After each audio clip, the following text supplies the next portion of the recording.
Assalamualaikum sobat catur dimanapun berada. Jumpa lagi di channel Kiwong DLLCS dalam video problem catur. Dan problem catur kali ini adalah problem catur dua langkah mat. Dan ya, seperti inilah posisi problem catur dua langkah matnya. Silahkan untuk diperhatikan ya, dicermati pada buah putih dan buah hitam. Untuk posisi putih, rajanya berada di F4, kemudian menteri di G8, dan satu buah perwira gajah, luncur atau bishop ya, atau kuncung berada di E8. Sementara untuk posisi buah hitam, rajanya berada di H6, ditambah dengan 3 buah pion yang melindungi ya, yang mengawal raja hitam, masing-masing berada di H7, H5, dan G7. Oke sobat catur, jadi seperti itulah ya untuk posisi problem catur dua langkah matnya. Nah sekarang silahkan pikirkan baik-baik, lalu cermati ya, temukan kunci jawabannya dengan teliti langkahnya ya. Masa jangan sampai kalah ya, jangan sampai menyerah lalu melihat kunci jawabannya. Kalau Anda melihat kunci jawabannya, itu tandanya Anda kalah oleh problem ini, atau menyerah dengan problem ini, Anda juga jelas-jelas kalah ya. Jangan sampai kalah ya. Masa ya, coba dulu kemampuan catur Anda sampai di mana. Baiklah sobat catur, untuk beberapa saat kita lihat analisa dulu ya. Mudah-mudahan bisa membantu memberi gambaran supaya Anda lebih cepat menebaknya. Lebih cepat, lebih baik, dan Anda berpikir sangat jeli, itu lebih bagus Anda caturnya, lebih hebat ya. Oke, untuk analisa pertama kita coba dengan menteri ke F7. Tujuannya di langkah kedua untuk melakukan skakmat sambil memakan pion yang berada di H5. Dan hitam pun akan mengambil langkah terbaik, yaitu mengantisipasinya dengan melakukan skak ya, oleh pion langsung ke G5. Dan ini akhirnya putih gagal. Baiklah, sekarang kita kembali, kita lanjut lagi dengan analisa lain. Oke, di analisa yang kedua ini kita coba dengan gajah atau luncur ya, dengan memukul pion hitam yang berada di H5. Ya, apabila raja hitam ini memakan gajah, maka di langkah kedua menteri akan melakukan skakmat dengan memukul pion yang berada di H7.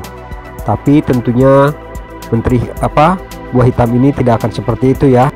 Hitam akan mengantisipasi dengan langkah terbaiknya kembali lagi, yaitu melakukan skak ya oleh pion yang berada di G7, dan ini pun gagal.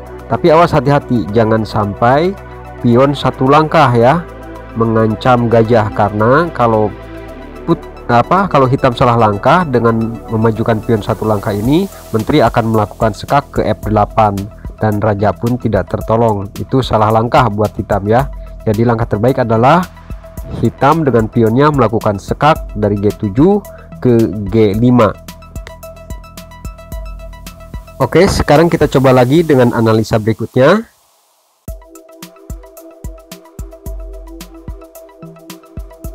Kita coba lagi oleh menteri ke D5 dengan tujuan melakukan skakmat di langkah kedua, yaitu dengan memakan pion H5. Tapi hitam pun sangat pintar dan cerdik ya. Dia tentunya dengan langkah terbaik akan menutup jalur gajah ya, sekaligus mendekeng pion hitam yang berada di H5. Jadi pion hitam G7 ini satu langkah ke G6. Nah, untuk putih pun gagal lagi analisanya. Iya sobat catur, jadi analisanya seperti itu ya. Saya kira udah cukup untuk analisanya, dan sekarang mari kita lihat, kita saksikan sama-sama pembuktian membongkar kunci jawabannya dalam problem catur dua langkah mat ini. Mari kita lihat. Nah, jadi di problem catur dua langkah mat ini kuncinya terletak pada gajah ya. Gajah kemana? Jika Anda menempatkannya ke G6, maka itu adalah langkah yang cantik langkah yang tepat dan langkah yang sangat brilian sekali ya.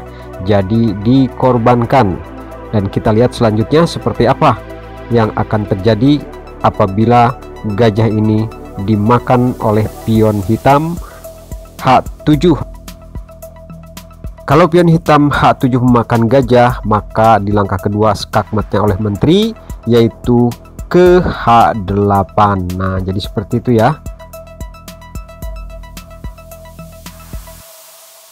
Sekarang bagaimana kalau pion hitam yang berada di H6 maju ke H5? Nah, kalau pion hitam melakukan seperti ini, maka tentunya sudah jelas sekali ya, terlihat ya, sangat jelas. Menteri akan memakan pion yang berada di H7 dan di langkah kedua langsung skakmat.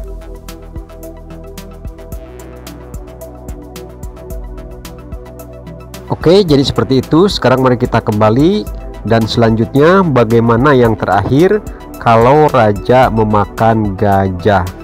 Dan tentunya Anda bisa lihat sendiri dengan sangat indah menteri akan melakukan skakmat, yaitu ke E6 ya. Nah, jadi seperti itu ya teman-teman ya, kunci jawaban sebagai pembuktian bahwa problem ini mat dalam 2 langkah.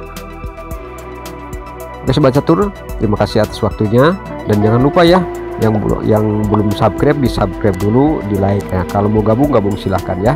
Terima kasih, see you next video and thank you for watching.